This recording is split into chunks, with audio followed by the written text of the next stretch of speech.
फिर बताते हैं कि मतंग हाथी होता है। हाथी के अंदर ये काम वासना सबसे ज्यादा होती है। हाथी पकड़ने वाले क्या करते हैं, एक हथनी को ट्रेंड कर लेते हैं और एक गड्ढा बना लेते हैं, वहां काफी लंबा खाई सी खोद देते हैं 5-7 फुट चौड़ी लंबी, और उसके ऊपर दोबारा उसको छात देते हैं बोदे बोदे लकड़ों की। उसके ऊपर मिट्टी डाल देते हैं, मिट्टी के ऊपर घास लगा देते हैं, ताजा घास पाड़ के उसके ऊपर लगा देते हैं, पानी पुनी छिड़क देते हैं, और हथनी को हाथियों के झुंड में छोड़ देते हैं। वो जाती है हाथी के साथ, सप्रस करती है अपने शरीर को उसको उत्तेजित करने के लिए। हाथी उत्तेजित होकर के 2-4 हाथी उसके पीछे चल पड़ते हैं। वो फिर भाग लेती है वापस उसी दिशा में जहां से उसको छोड़ा गया था। वो सीधा भागी आती है, पहले तो हाथी उसके पीछे पीछे भाग रहे होते हैं, फिर वो साइड काट के, कि उसको पता होता है कि यहाँ तूने नहीं आना, वो उस स्थान को छोड़कर जहाँ गड्ढा बना रखा होता था उसके साइड से काट के फिर हाथी उसकी तरफ भागते, तो फिर उसी तरफ काट के एकदम कट के फिर सीधी भाग लेती है। यानी उनको ऐसा ट्रेंड कर रखा है, वो एक बार ऐसे भागेगी वो स्वयं साइड पकड़ के आती है और फिर सीधी इधर भाग लेती है। तो हाथी फिर सीधे ही भागे आते हैं उसके पीछे, और उस खाई में गद गद 3-4 कट्ठे पड़ जाते हैं, गिर जाते हैं, और फिर सारी दिन चिंगाड़ मारते रहते हैं। और वो हाथी मार पकड़ने वाले ऊपर खड़े होकर के उनके लंबे लंबे भालों से उनके सिर में ठोकते रहते हैं। 2-3 दिन उनको आहार नहीं मिलता, तब वो समर्पित कर जाते हैं, निढाल हो जाते हैं, तब उनको पकड़ कर लाते हैं।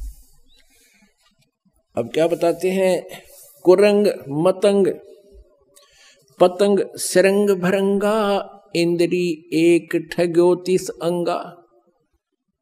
फिर पतंग है। अब वर्षा के दिनों में आप देखोगे लाइट के ऊपर पहले दीपक होते थे बगैर कवर के, और ये जीव जंतु पतंग उड़ कर सीधे उस दीपक के ऊपर गिर जाते हैं और जल के मर जाते हैं। उनके बस की बात नहीं, वो इतने विवश हैं उस रूप के ऊपर, वो बहुत आसक्त है, वो मर जाते हैं, हटते नहीं।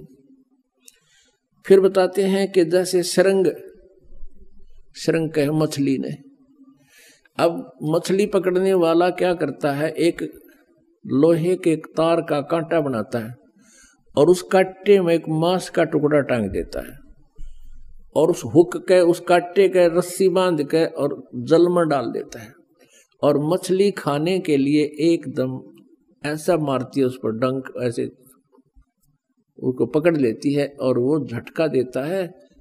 मांस खाना चाहती है, वो कांटा उसके गले में अंदर घुस जाता है और उसको पकड़ के बाहर पटक देता है। उसकी मृत्यु का कारण बना उसका जीभ का स्वाद। फिर बताते हैं भरंगा, भौरे को कहते हैं, भंवर को। भौरा क्या करता है, फूल के ऊपर जाके बैठ जाता है और शाम के समय उठता नहीं, क्योंकि उसको बड़ा आनंद आ रहा होता है। नासिका इंद्री उसकी बहुत उस पर प्रभावित है और सुगंध को वो छोड़ता नहीं, और रात्रि के समय वो फूल बंद हो जाता है, भौरा सुबह तक उसमें मरा हुआ मिलता है। अब परमात्मा क्या बताना चाहते हैं कि इस काल ने, कहते उन प्राणियों, कहते एक एक विषय था और उस विकार के कारण उनकी मौत का कारण बन गया।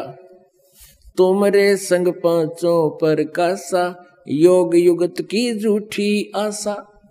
और मनुष्य जीवन में काल ने ये 5 विकार ला रखे हैं कि कहीं वो भक्ति ना कर ले, मेरी जाल से निकल ना जाए।